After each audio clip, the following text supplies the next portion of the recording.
The president of the St. Lucia Basketball Federation is answering to critics who have chided and criticized St. Lucians who publicly mourn the death of basketball legend Kobe Bryant. Leslie Collymore says Bryant had more ties to St. Lucia than most will know, and that the love for basketball in St. Lucia is bigger than the naysayers could imagine.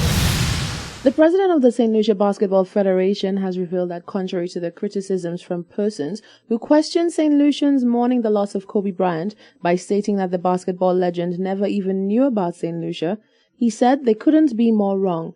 Leslie Collymore sat with Hot 7 News and spoke about plans that were in the works with the man himself to extend his expertise to the island. Collymore said that after having a conversation with Mark Tatum, the Deputy Commissioner of the NBA in 2017, about the struggles faced in St. Lucia whilst trying to grow the youth, and more specifically the female aspect of the sport, he was introduced to Bryant, who jumped at the chance to help. It looked like 2021, of course you could imagine his schedule being what it is, that he wanted to have a camp, and specifically for young girls, because he realized that's where the challenges were, and of course obviously him being a father, having only girls and wanting to advance female sports, that's where he saw it.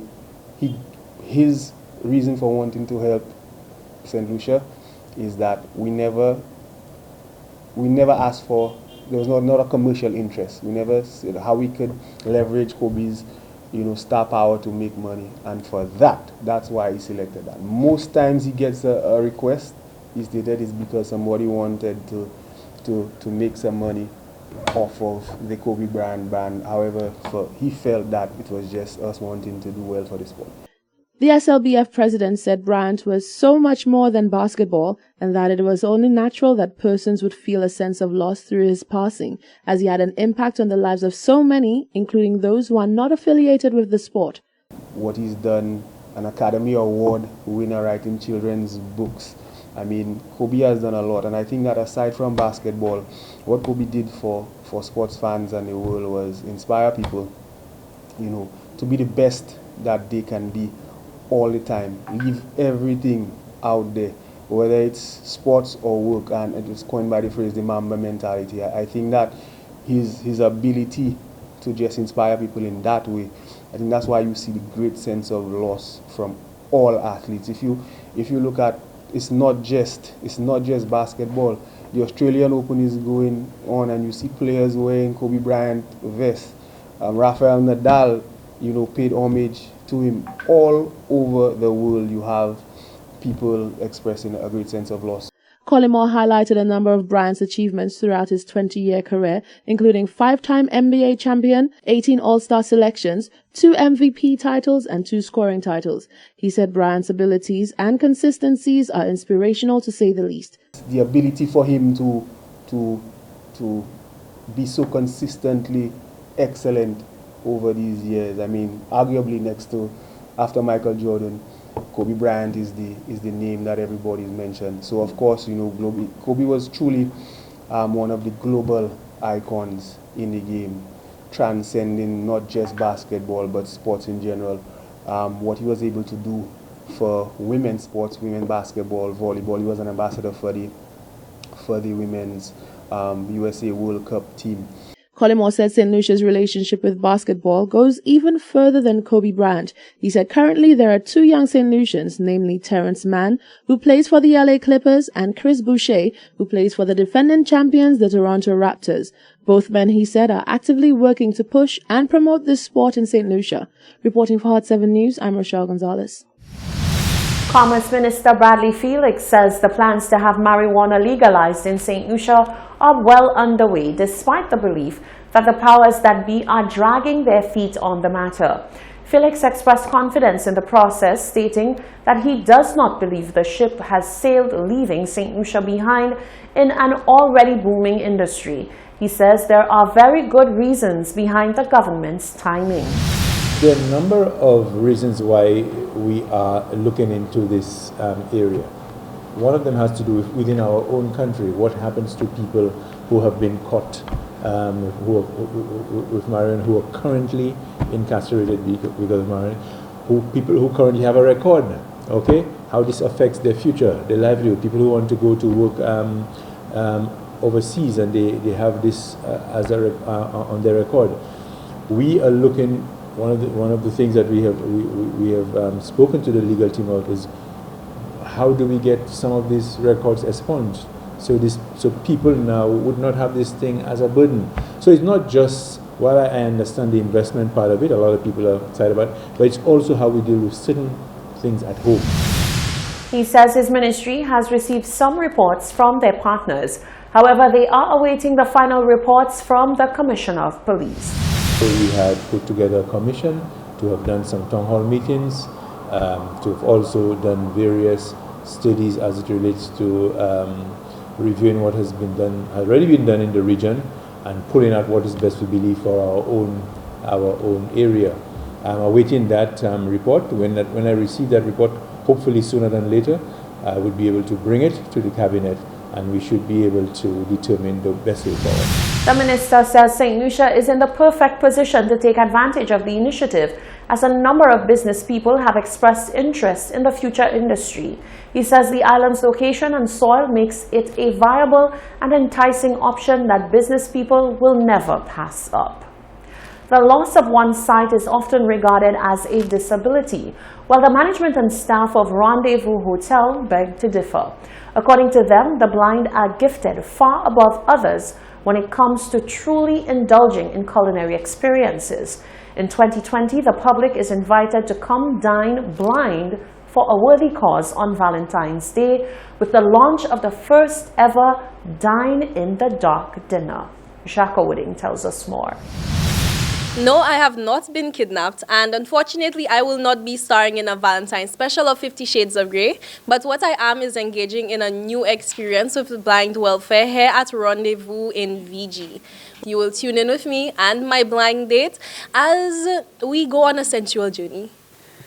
What's happening here today is our invitation to the press to join us in helping with the promotion of an upcoming fundraiser on behalf of the St. Lucia Blind Welfare Association. As an organization, vision is one of our priority areas, and we've been supporting the Blind Welfare Association for a while now. And as we understand, they are facing financial difficulties, and it's quite a lot for a non-profit organization to be able to meet all of its cost expenses and still be able to deliver services at an optimal level. And we understand what their situation is, and we really want to come in and support them. This is one of the great exercises to start 2020 with, a very positive one. The Body Holiday Food and Spa and Rendezvous have come together to provide a special experience, a very special experience, and guess what? They're starting on Valentine's Day. And as you know, Valentine is all about love, it's all about caring. And they are providing what they call a blind dinner in the dark, for a blind sensitive dinner in the dark for all their patrons who would like to support this activity. So it's a good activity it will be a great experience for their patrons, as well as provide the opportunity to raise some much needed funds to support the services of the St. Lucia Blind Welfare Association. In particular, the funds that they're trying to raise is to help us acquire state-of-the-art equipment to help improve the services that we are offering. Definitely a different type of experience, and I have a newfound appreciation for those without sight. You know, there are some persons who've had sight and have lost it at some point in their life, and I think that makes it even harder, because when you rely on your eyesight for quite some time and then you don't have it any longer. Like they say, your other senses are heightened, and that was something I experienced. I didn't think it would happen automatically, but it did. You heard conversations that you probably would not have paid attention to if you were focused on something else. Just getting the fork to your mouth was a difficult task. So beyond being blindfolded, you are in for a treat with the culinary genius here at Rendezvous in VG. So I'm inviting everyone to come over and try this experience. For 7 News, I am Jacques Wooding. The Eastern Caribbean Central Bank has collaborated with the World Bank to formulate a program which will lead to the digital transformation of the Eastern Caribbean. The ECCB is a strong advocate for a vibrant digital economy within the Eastern Caribbean Currency Union. To this end, a team from the World Bank visited St. Lucia from the 23rd of January to the 24th for a pre-appraisal mission in preparation for the Caribbean Digital Transformation Program. Glenn Simon tells us more. The Departments of Finance and the Public Service hosted a technical team from the World Bank on a pre-appraisal mission which involved multi-stakeholder consultations in readiness for the implementation of the Caribbean Digital Transformation Program.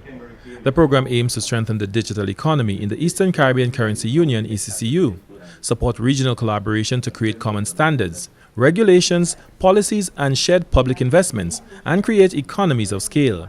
It is also expected to ease access to new markets and make the region a more attractive digital investment destination. The National Competitiveness and Productivity Council (NCPC) in the Department of Finance coordinated the stakeholder consultations. The NCPC and the Department of the Public Service will also provide assistance in the finalization of activities under the program. Executive Director of the NCPC, Fiona Hinkson, outlined the major objectives of the Digital Transformation Program. So there are basically three main components to this program. You have the digital ecosystem, which speaks to telecommunications, cybersecurity, and financial services. The second component, which looks at digital infrastructure, where you speak to how you modernize the government. And so for this project, we'll be looking at the various gaps in our digital framework. And finally, you have the digital skills and entrepreneurship, where you will be upskilling the population as well as assisting the private sector in adopting new technology that will assist them in their business processes. The World Bank team comprised specialists in telecommunications, digital public services, private sector development, entrepreneurship and skills development, including a gender specialist to ensure equal access across all genders. Casey Torgerson is the co-team leader and senior digital development specialist with the World Bank. So we're here to talk about how to grow the digital economy of St. Lucia as a driver of growth, of economic productivity and diversification, and as a way to improve service delivery to citizens, making sure that people have access to all the information globally that's available now on the internet, as well as access to digital services and job opportunities that can be available online. This phase of the Caribbean Digital Transformation Program covers 4 countries including Grenada, St. Vincent and the Grenadines, Dominica and St. Lucia. The World Bank team interacted with multiple stakeholders from both the private and public sectors. We've had a good opportunity to get a sense of a lot of the unique initiatives that are happening across government as well as in the private sector.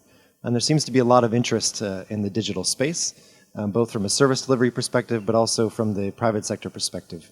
I think there's really an untapped potential here in St. Lucia and across the wider region to use technology to reach new markets and create some more dynamism in the economy that may have been missing today. Implementation of the program will be at both the country and regional level. The ECCB is designated as the lead regional agency. Other regional partners include the OECS Commission and the Eastern Caribbean Telecommunications Authority, with advisory support from the Caribbean Telecommunications Union. For the National Competitiveness and Productivity Council, Glenn Simon reporting.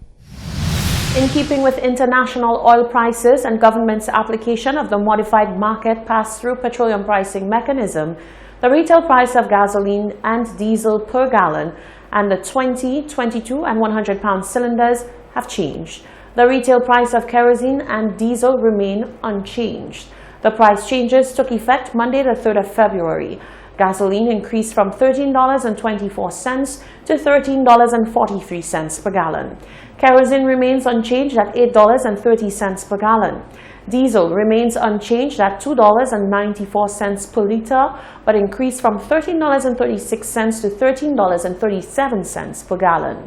The 20-pound cylinder increased from $32.12 to $32.44. The 22-pound cylinder increased from $35.61 to $35.96. And the 100-pound cylinder increased from $204.42 to $206.01. The next adjustment of the retail price of fuel products will be on Monday, the 24th of February, 2020. This is the Hot 7 TV Nightly News. Sports news and the weather are coming up next.